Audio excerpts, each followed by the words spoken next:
final panel of Open Governance, the Key to a Decentralized Future.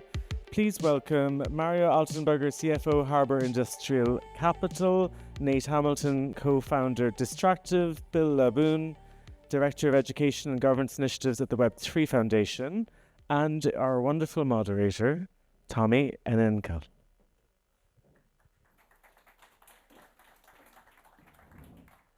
Hello, good afternoon, everyone. It's great to see so many different groups of people here from different sectors, different industries, and yeah, for me it's been a great day having these different conversations. And our topic now is open governance. So we had a previous panel on, I would say, the more broad topics of governance, but now we're turning our attention to governance. So in this case, it's on-chain governance.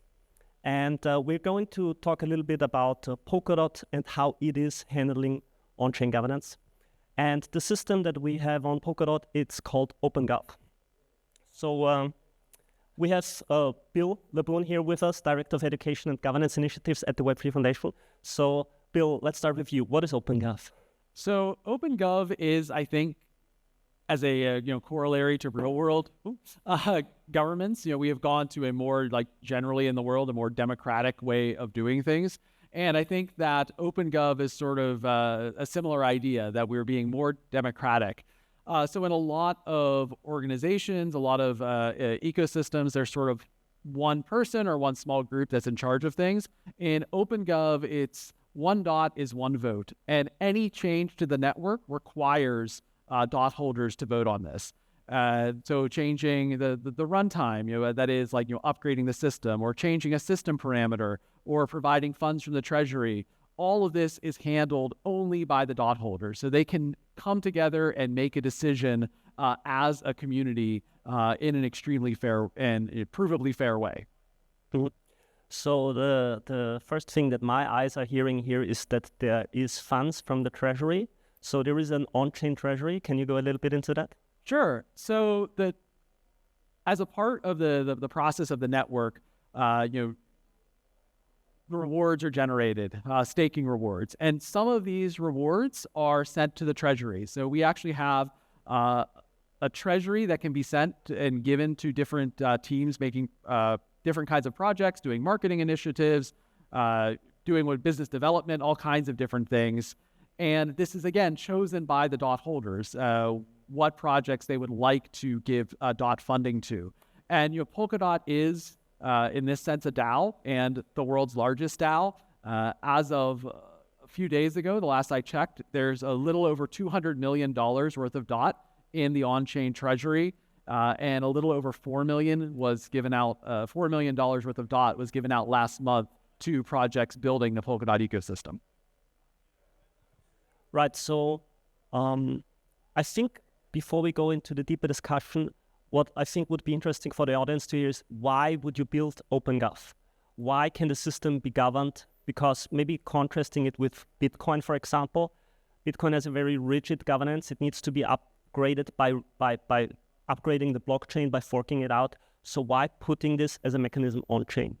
Yeah, I hope you'll all forgive me if I just have a little history lesson here. So yeah, so Bitcoin was really a very static system. That and in some ways this is good, in some ways this is bad. I interact with Bitcoin essentially the same way I did 12 years ago, because changes are very slow. They always have to be very backwards compatible.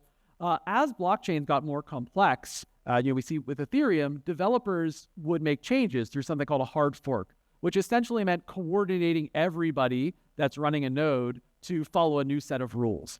So Polkadot, when it was developed, and starting in early 2016, we realized that there would be we'd want to change, right? That we see that changes would come in the future, and we wanted to be prepared for that. So we allow through governance, it allows us the ability to very easily upgrade the chain. Add new features, change parameters, figure out what works and what doesn't. And upgrading a chain is a very difficult process in most ecosystems, and it happens very rarely. In Polkadot, we have done it over 50 times in the approximately 4 years, a little less than 4 years since we've launched. and there's generally never been there's never been a problem. It's part of the protocol to upgrade itself. And so the whole reason we have OpenGov is to make sure that this is done in a fair way. It's what the community wants. It's not what the developers want, but rather the holders of DOT get to make that decision of how it upgrades. So what I can see from your explanation or hear from your explanation is that early on it's more of a technical reason. So Bitcoin upgrades every 4 years, and then Ethereum has an upgrade once or twice a year. And now Polkadot has this ability to upgrade multiple times per year, introducing new features. But then it is also evolving into this direction of also able to manage a treasury, able to execute other kinds of activities on the chain. So, but it's called open governance. What would you say? Is it more of a political thing, or because some of the things we see on OpenGov is also more in the direction of business, so interacting with other businesses or other entities, doing business. So is it a business thing? Is it a political thing? Or how would we describe it? Yeah, I don't think OpenGov fits into any one particular category, like these traditional categories, because it is a business thing. We can decide which projects, which initiatives we want to fund through the Treasury. That's very business focused. We can decide strategically what we want to do, like your referendum actually proposing, all right, what is Polkadot 2.0? Like that is itself, like that's a political decision.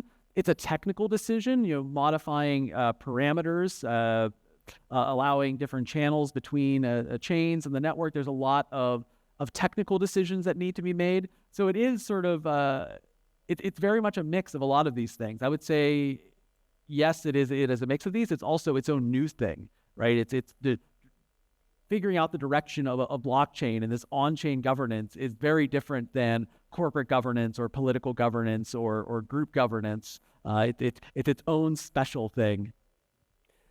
Right. So we can make all kinds of different decisions: technical, financial, political. And you said one dot is one vote. Essentially, there is some nuance there. So we have different shareholders or stakeholders of the ecosystem that have one common coordination mechanism to make those decisions. So maybe handing the word over to you, Mario, Chief Financial Officer of Harbour Industrial Capital. You're part of a Polkadot investment fund and also a DOT holder. So can you share a little bit about your perspective on those things? What is driving your motivation to participate in OpenGov? Absolutely. Thank you, Tommy. I think, as mentioned by Bill, fundamentally, it's great. Every dot holder, one dot, one vote. And what really allows this is for direct democracy. So we think this is a fundamental and really good development in Polkadot. There are some mechanisms to help what is so-called outsized influence by bigger players. And we think these mechanisms are very important, especially in the initial stages now of OpenGov. For example, there are so-called decentralized voices. So there's a few appointed delegates which are basically put forward, nominated, and then kind of elected by the community like a congressman. And they have outsized votes. I believe it's at the moment 6 million dot in terms of weight. So you have I believe 7 of those. So they can have quite a big influence on votes. Then of course you have large dot holders, just like in traditional capital markets. Some of them can be activist, as we've seen certain big dot holders being very active on OpenGov. But of course, there's also a lot of so-called silent token holders. And I believe it's really, really important to get more of them involved in the votes, to have a higher participation vote in that, because we have this beautiful tool to decide on all these important decisions of Polkadot. So I really think we should have more and more token holders be involved, both small and big. And we also like this mechanism of kind of balancing this out. Yeah, so there was already quite a lot there. So you mentioned delegations. So it's not only possible to hold tokens and vote with them, but it's also possible that you say, I don't have the time, but I trust another person or another entity to vote on my behalf. So you can pool interested parties to have a mechanism to simplify voting. And you also mentioned that there is some groups that are acting transparent, they are acting in the open, they are having discussions in the open, but there is also entities that choose to remain in the background and they're voting. And the interesting thing is people that have skin in the game, they can actively influence the system. And another interesting dynamic that we're seeing is that every participant of the ecosystem can be voting, but can also be requesting funds for certain activities. So Mario, there is also this recent example where you submitted this proposal. So maybe you want to share a little bit about this. Sure. So recently we submitted a proposal for some of Polkadot's marketing initiatives. You can all go out there and check it out. Without going too much into detail of the content of the proposal, everyone can have different opinions on it, and that's the beauty about democracy. But talking a bit more about the process, which I think could be interesting for some of you here, when you actually want to go for Treasury for support of initiatives, it is quite important to know the actors. So as I mentioned, it's important to touch base with these decentralized voices and some of the larger token holders. But also what is very important is that you post your ideas on the forum already before you go out, so you get a sense of the community. And overall, it's a bit like in the traditional democracy. It's like you have to ensure that you satisfy different inquiries, and there's a lot of transparency there. So I think in terms of process, it is a very interesting experience. And I can highly recommend it to anyone. And if anyone wants to have a proposal, we're happy to share some of our insights also on one-on-one. But I think the key is to be aware who are the interest groups, who have different kind of views on certain topics. And once you understand that better, you can have a higher success rate on that. All right, thank you. Yeah. And now I want to add another perspective to the whole conversation. And that is we have Nate Hamilton here with us, co-founder of Distractive, which is a Polkadot marketing agency, would we say that? And so you would ask, why would we invite a marketing guy to this conversation, right? But I want to share, let's say, a recent case study, which is the Mythical proposal. So Mythical, we have John Linton here today. It's an blockchain of the Polkadot ecosystem, and they came to the treasury. They made this proposal of a token swap, so swapping some amount of dots for some amount of MIF tokens. And the idea is to, let's say, create a stronger bond in the ecosystem, and basically create an opportunity here. So maybe Nate, do you want to explore this topic a little bit for us? Yeah, sure. So obviously with the token swap, it just helps create better alignment between the two communities and between the ecosystems, and you can utilize it for a variety of ways. I won't go into what Mythical I think is planning to utilize it for. I think they outline it in their proposal, but you've seen more and more different use cases coming to Treasury, whether it's something like Mythical for a token swap, that I think would be the first one that's done this pure kind of token swap with a treasury to get this alignment. There's teams that are doing it to utilize the DOT to drive incentives from a DeFi perspective. Distractive, our company, we have done 2 or 3 different proposals to be able to actually fund events that we want to bring Polkadot to. So the next one coming up is Consensus. This is going to be paid all directly from the treasury and from token holders who say, we want Polkadot to be at these different events. Some of the things Bill brought up was, where does this fit in? Like, what does this look like? And I've almost been joking. It's like, it's the most interesting social experiment I've ever been a part of, to be in this thing where there's a ton of money at stake, but there's all these different stakeholders where it's almost like Game of Thrones sometimes, where you don't know who's in favor of what, and so you have to kind of get political about it and figure out who's in favor of this, why are they in favor of it, and so it creates some pretty interesting dynamics, but it's evolved even over the past year in terms of the decentralized voices coming in, because there were some, outsized voices that I think were acting in a way that made it hard for smaller voices to be heard. And so bringing folks in to kind of equal that out, that's just another dynamic that has been created, again, back to this like social experiment that you put something into the wild, you don't know where it's going to go, what it's going to look like, and it takes different forms, and you try and, do it and engage with it as best you can, and create new rules kind of as you go as a community. Mm-hmm. Yeah. So it's in many regards, we are exploring uncharted territory, because there's different kinds of proposals. It's not just we perform service X and you give us money, but it's more like it's becoming more dynamic, the proposals that we're seeing. So what is your marketing brain telling you when you see such a proposal? I guess you see opportunity in the way that it could be leveraged later? Yeah, absolutely. And to be clear, I'm a sales guy. Katie, my co-founder, she's the marketer. I look to her to really drive that. But when we see things going in, whether it's sponsorships, it's always trying to figure out, okay, great, like who's the audience? Who are we going to talk to? What is this going to do long term? What's the value back to Polkadot?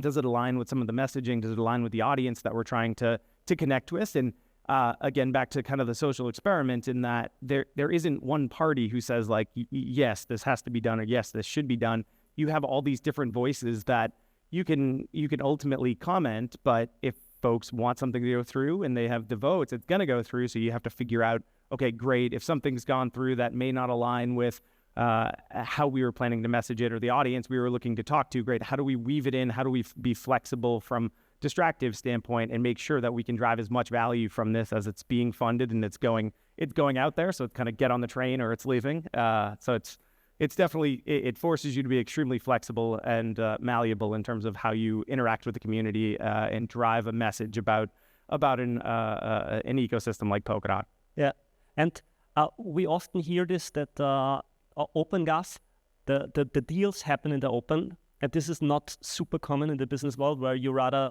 you want to make a deal where you have some what's the English word? Some privacy. Yeah, confidentiality, some privacy.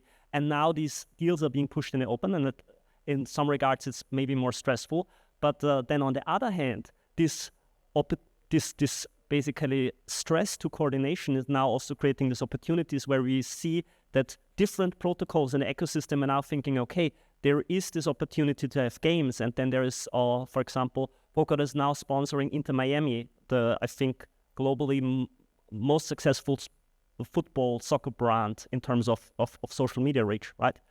I believe. And so now there is all these co-marketing opportunities popping up where people are thinking, can Mythical do something with Inter Miami, or can Mythical do something with this chain? So this is a very interesting dynamic. I want to get into one more discussion here, and then we can wrap it up. And this may be more open now. So we discussed this side of OpenGov of making decisions, right? So this is more of the, let's say, legislative side of things. But now there's also the executive side of things. So decisions are being made about how the ecosystem wants to move forward. We see this coordination happening. Now, maybe this is for you, Bill, but anyone who wants to jump in, what's happening on the executive side? Like, what structures is Polkadot establishing to make things happen? Yeah, so I think an interesting part of this is that Polkadot is an awful lot like Switzerland, right? A lot of stuff happens via referendum, but it actually gets enacted automatically, right? If we vote to change the inflation rate to 5%, there's code to do that, and it happens. Like, there is no executive that enforces that. However, there are some things people could vote for, something that is not directly code related. So, for instance, the Polkadot 2.0 definition, other things where are not like, cannot exactly be enacted by code itself. You're not voting on code, you're voting on like a social consensus. Or you're asking for something that's complicated that you don't have the code for, but you think should be implemented in Polkadot. So for instance, like another, what we call track, another basically, how would you describe it? Like a subject or theme in OpenGov. And you may not have the capability to do that, but we have a wish for change track where you can write some text where you wish for a change, but our executive would have to develop that. So our executive, I would consider the Polkadot Technical Fellowship, which I find actually really interesting. These are the core developers of Polkadot, and they're actually paid also from the treasury. There is an on-chain automatic process that trades DOT for stable coins and pays the members of the Polkadot Technical Fellowship. So it's a very automatic ongoing process where the developers are actually paid by the system they're making. And so I think this is interesting, right? We have this legislative process of deciding, all right, what are the rules going to be? What are the things we want to change? And we do have this executive process of, here are the people that are in charge of making that happen for things that the chain itself can't make it happen. Yeah. You said two very interesting things that are fairly novel in crypto overall, which is the Polkadot blockchain is swapping tokens on another chain. So one chain within the ecosystem is trading with another chain in the ecosystem, and it happens fully automatic, right? Correct. So I think, to my understanding in this regard, it's one of the most advanced systems in being able to automatically execute all of those functions. They're being decided by governance. We're making a token swap from DOT to USD, and then it's happening fully automatic, dollar cost averaging basically, just in the other direction. Yes. And the second thing you said is this fellowship that is getting paid. So we have the technical people that are building Polkadot, but now there is this switch in the power dynamic where they are no longer basically dictating every decision, but there is now the switch in the power dynamic where wish for change can actually express opinions of the token holders, of the shareholders, of the token holders. And these wishes can now be executed by the fellowship, which is also paid by the blockchain, right? It's a very interesting dynamic. Yeah, and I think something that's very important to note here is that if the developers do something that the community does not want to happen, that they say, whatever you wish for change to set the number of validators to 500 and they do 700, and the community is very upset about this. The community DOT holders can also vote against this. It is up to the DOT holders to vote in new upgrades, new runtimes, as we call them, new versions of the software.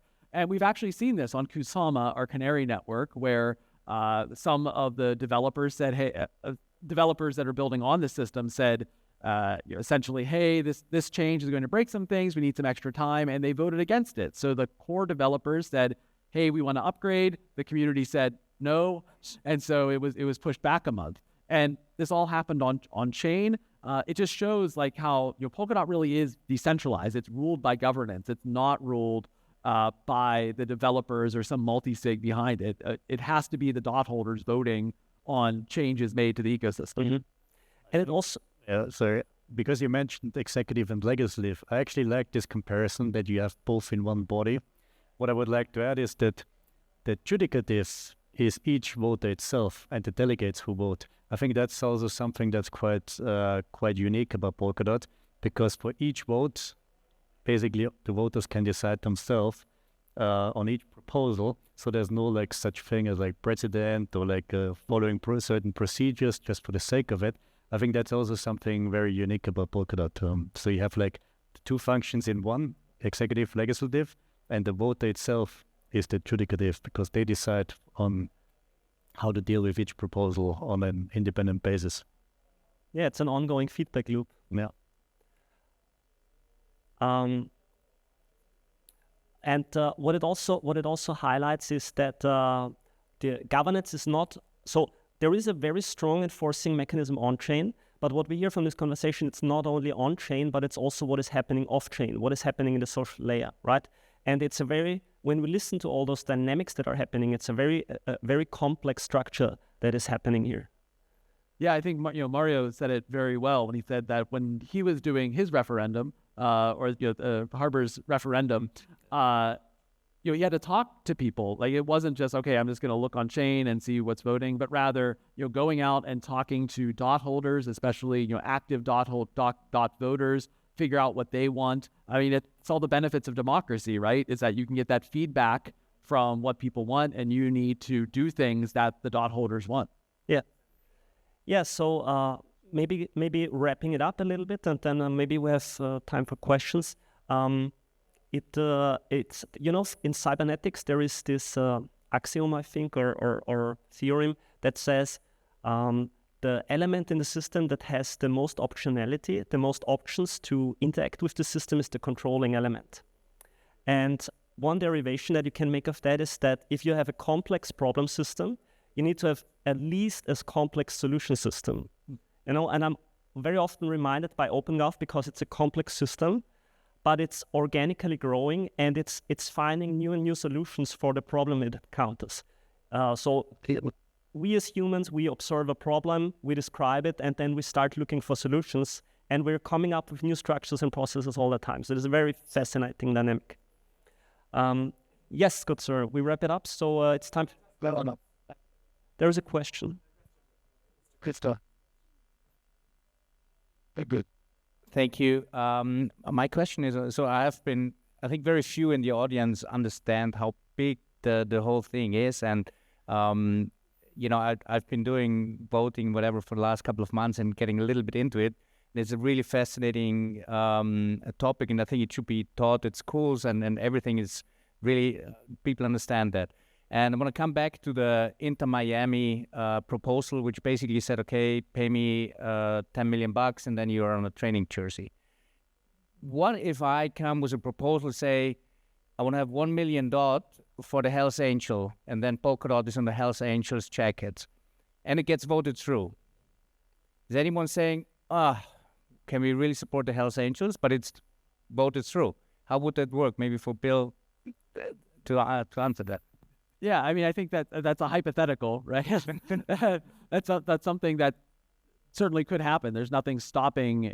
The chain doesn't know, right? The chain doesn't know, right? So, I mean, at that point, we have to depend upon the social layer at some point. So, I mean, this is like something like Tommi mentioned. Like, this is a complex organism that has its own not just code dynamics, but also social dynamics. So I would think that most dot holders would find this very problematic.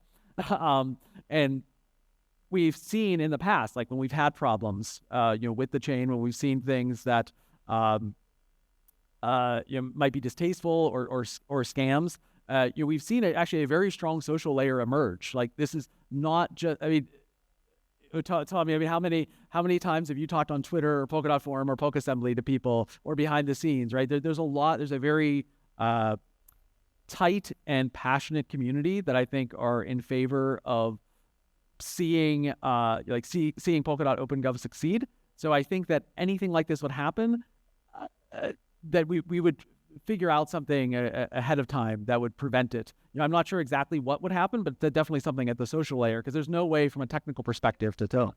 Yeah.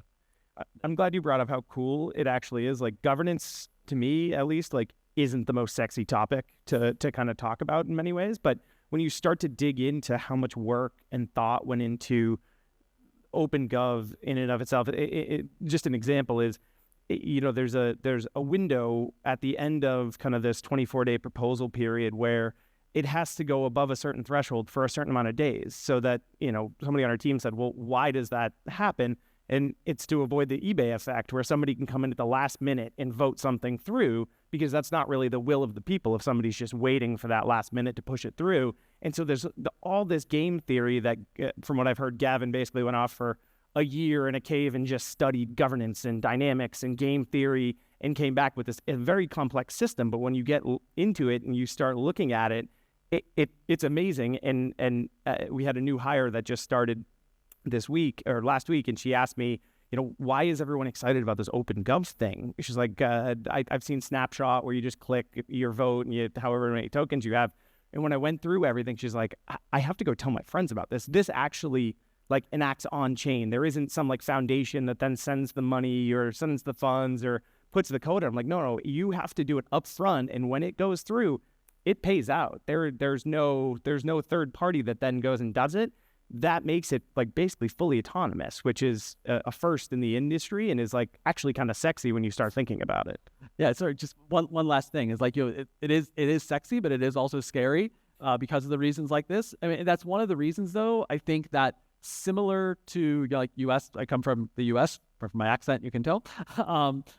Politics, like there's a bias towards inaction. There's lots of ways to cause things to fail. So not just on the referendum, it has to stay above a certain, you need a certain amount of support of DOT voting for it. You need a certain percentage of approval of, what DOT voted for versus against. There's also referendum cancelers and referendum killers. So you actually, if it's, a very malicious referendum or a very problematic one, you actually can have another referendum vote to cancel that other referendum. So there are a lot of checks and balances, I think, which is very important in any governance system. I think we need more voter engagement. I think one of the most heated debates is now going on the chain analysis referendum because it's a big spender for 1 million DOT. And even there, it's so far the people who voted, I think, is less than 10% of the total DOT supply. So I think we need to work harder to engage more token holder, perhaps even expand the delegate system, because I understand that people holding a few DOTs would not engage actively. And then over time, perhaps increase the threshold of minimum support that you need, and then you could best avoid some of these referendums that maybe don't make much sense for the community. But overall, of course, if you have like 50% participation and people vote majority for something, well, it's in the end it's the shareholders' vote, right? So, but we need to make sure that we avoid a minority voting for something which doesn't make sense for the overall community. Yeah. So a lot of potential and of course challenges, like always. Another question? Keeping everybody from drinks. No, there's a reason why I'm asking the question. Because the drinks are not ready yet. Only half joking. So let's say, what if a country, president of a small country looks into OpenGov and says, wow, that's fantastic. I can save like 90% of bureaucracy by implementing that. And calls you, Bill, and says, hey, can you help me to implement it in my country? Yeah. So actually, depending on your definition of country, that's already happening. So Liberland, which you may have heard of, they actually are developing their on-chain. I'm not sure what all is involved, but like their judiciary and other systems are actually being built on a Polkadot SDK based chain. It is not a parachain right now, but they're building that chain out.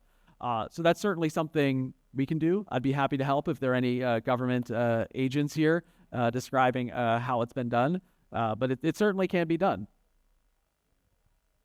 Yeah, and I recently heard someone is actually already so you're not the only one asking this question. Someone is actually already productizing just the OpenGov mechanism and just separate it out into another chain where you can, I think for $30, you can buy or set up your own DAO, OpenGov DAO, and get all this mechanism running. I think they're still missing the UI, but it's good. All right, let's wrap it up. I think it was a good summary of what OpenGov is capable to do. We saw that it's a mechanism for stakeholders to coordinate. It has a treasury. We have all these different aspects of things happening in the open, happening on the backside. People are able to delegate. Every stakeholder can get involved. And it's a complex but very sophisticated mechanism with checks and balances that allows the ecosystem to coordinate and formulate a decentralized strategy.